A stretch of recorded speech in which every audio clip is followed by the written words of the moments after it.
Hi అండి అందరికీ. చూడండి బూడిద గుమ్మడికాయలు అని వడియాలని చెప్పాను కదండి. అవి పెట్టుకోవడం కానీ అలాగే వాటిని ఎలా స్టోర్ చేసుకున్నానో కూడా మీకు ఏ విధంగా పెట్టానో కూడా మీకు చూపిస్తాను చూడండి.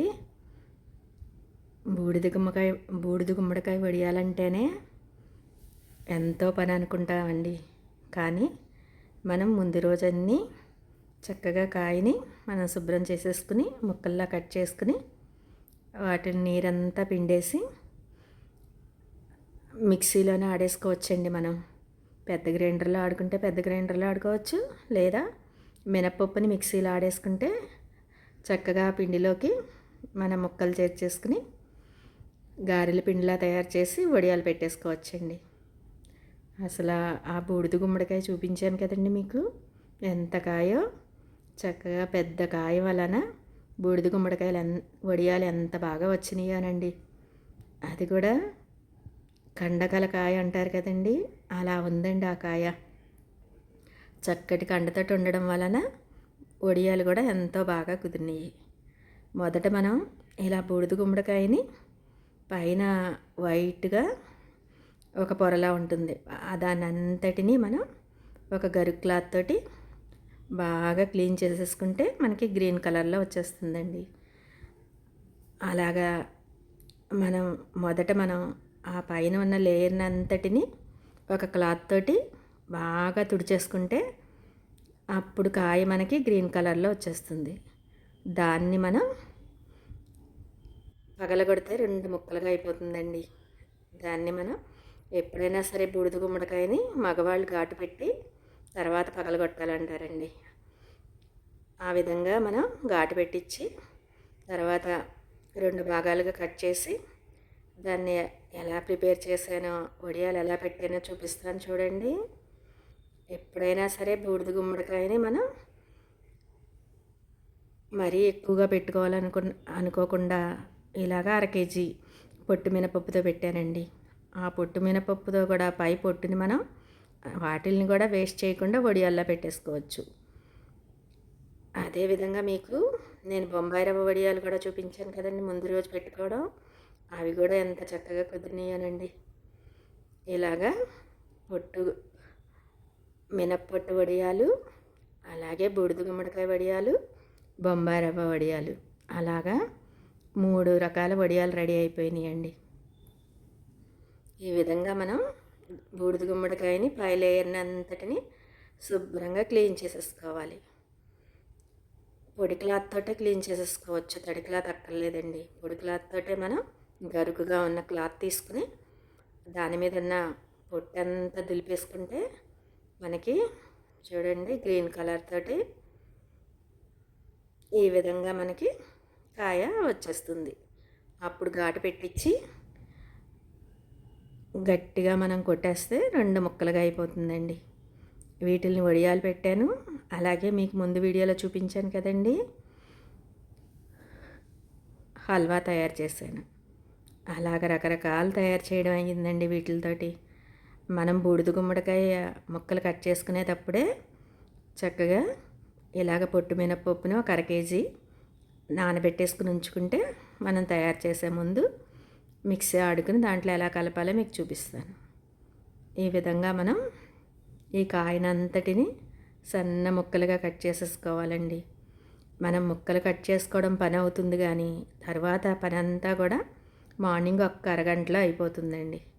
ఈ విధంగా ముక్కలన్నీ కట్ చేసేసుకుని దీనికి బాగా బూడిద గుమ్మడికాయకి నీరు ఎక్కువగా ఉంటుంది, అందుకని చెప్పి వాటిని అన్నిటినీ పల్చటి క్లాత్లో వేసుకుని మూటలా కట్టేసుకుని దాని మీద వెయిట్ పెట్టుకోవాలి.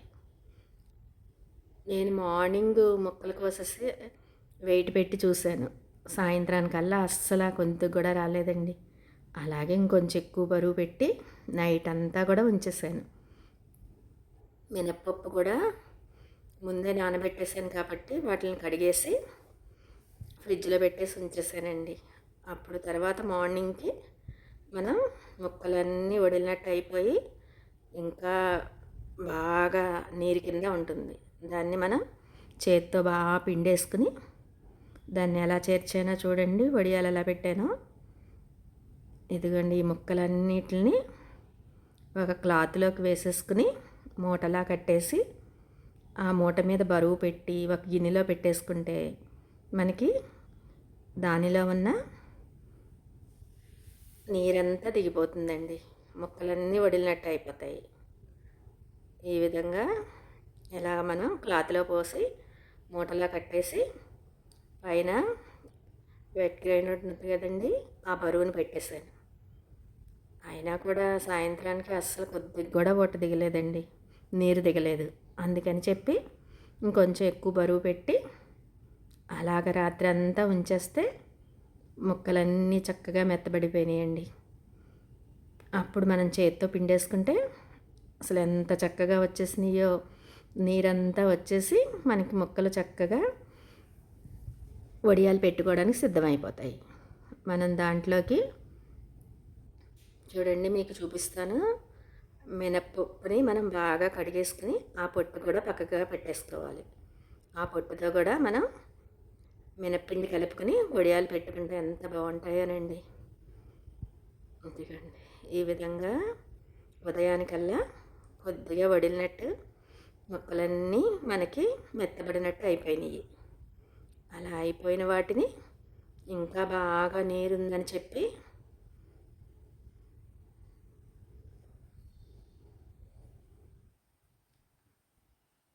ఈ విధంగా రాత్రంతా వెయిట్ పెట్టేసుకుని మనం ఉంచేసుకుంటే దానిలో ఉన్న నీరంతా కొద్ది కొద్దిగా కింద గిన్నెలోకి దిగిపోతుంది. అలా దిగినా కూడా ఇంకా సాయంత్రానికి ఇంకా ఎక్కువ నీరు దిగలేదని చెప్పి ఇంకొంచెం ఎక్కువగా వెయిట్ పెట్టేశానండి. అలా రాత్రంతా ఉంచేసి మార్నింగ్కి చూసుకుంటే చక్కగా ముక్కలన్నీ మెత్తబడిపోయి నీరుగా ఉందని చెప్పి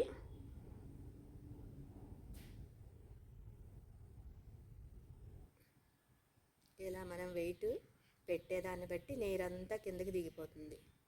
అలా దిగకపోతే మనం మళ్ళీ ఒక్కసారి చేతితోటి బాగా పిండేసుకుంటే ఇంకా ఎంత నీరు వచ్చేసిందోనండి. అలా వచ్చేసాక దానిలోకి మనం ఆ ముక్కల్లోకి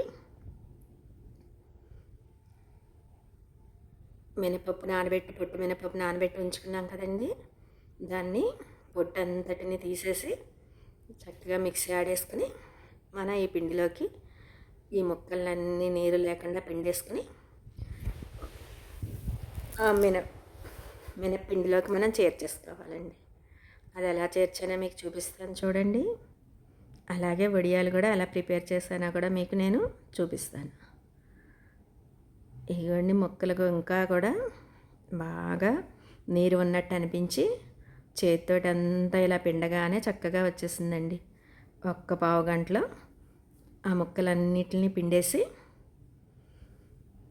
మనకి మినప్పిండి కలుపుకోవడానికి బూడిద గుమ్మడికాయ ముక్కలు రెడీ అయిపోయినాయి. దానిలోకి మనం కారం కోసం అని చెప్పి పచ్చిమిరపకాయలని ఒక 20 కాయల్ని, కొంచెం పెద్ద పెద్ద కాయల్ని ఉప్పు వేసి మిక్సీ ఆడుకుని దాంట్లోకి చేర్చుకోవాలి.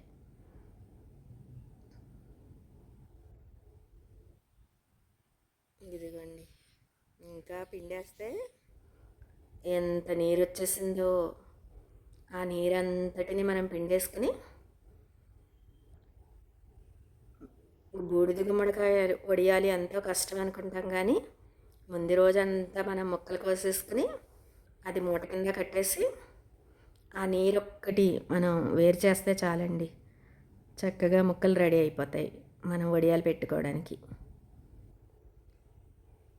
ఇదిగోండి, ఒక్క పావు గంట పట్టింది. ఇలాగా ఈ విధంగా మొత్తం ముక్కలన్నిటిని పిండేస్తే దాంట్లోంచి నీరు చక్కగా వచ్చేసింది. అలా తయారైన ముక్కల్ని మనం చూడండి, ఇప్పుడు ఇలాగా పొట్టు మినపప్పు నానిపోయి ఉంది కదండి, కడిగేసి ఉంచుకుని ఆ పొట్టును కూడా మనం పక్కగా పెట్టుకోవాలి. దాంతో కూడా వడియాలు పెట్టడం మీకు నేను చూపిస్తాను.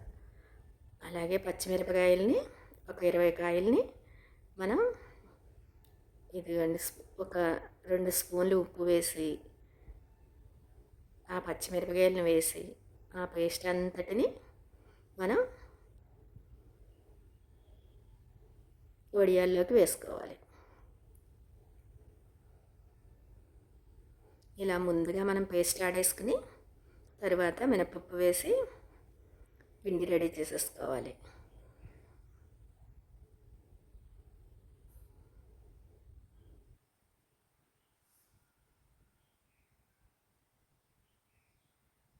పచ్చిమిరపకాయలు, ఉప్పు మనం వేసుకోవాలనుకుంటే అల్లం ముక్కలు కూడా వేసుకోవచ్చండి. మేము ఎక్కువగా ఇలాగా వడియాలకి అల్లం వాడమండి, అందుకని చెప్పి పచ్చిమిరపకాయలు, ఉప్పు మాత్రమే వేస్తున్నాను.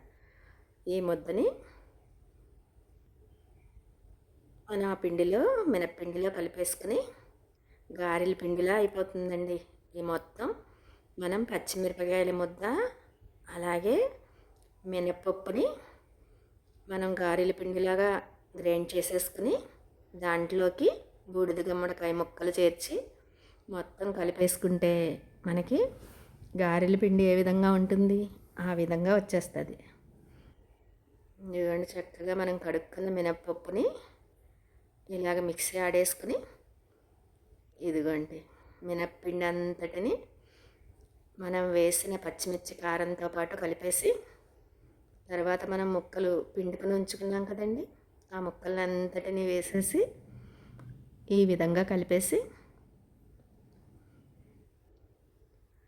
మీకు మన 1/2 కేజీ పిండికి ఒక 3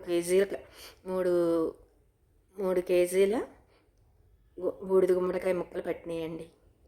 ఈ విధంగా మనం వేసుకుంటే చక్కగా వడియాలు ఎంత చక్కగా రెడీ అయిపోయినాయో. అసలు శ్రమ అనుకోకుండా ఉదయం పూట రాత్రి మనం మినపప్పు కడిగేసుకుని ఫ్రిడ్జ్లో పెట్టేసుకుంటే ఉదయానికి ఈ విధంగా పిండి రెడీ చేసేసుకుని మనం ముక్కల్ని చక్కగా పిండేసుకుని వీటిలో కలిపేసుకుంటే ఇదిగోండి చక్కటి పిండి రెడీ అయిపోతుంది. ఒక్క అరగంటలో ఈ వడియాలన్నీ పెట్టేశానండి పైకి తీసుకెళ్ళి. ఎంత బాగా కుదిరినాయో. చక్కగా మీరు కూడా ఈ విధంగా ట్రై చేసి మీకు ఎలా వచ్చినాయో నాకు కామెంట్స్లో చెప్పండి. ఈ వీడియో కనుక నచ్చితే మీకు లైక్, షేర్, కామెంట్ మాత్రం మర్చిపోవద్దు.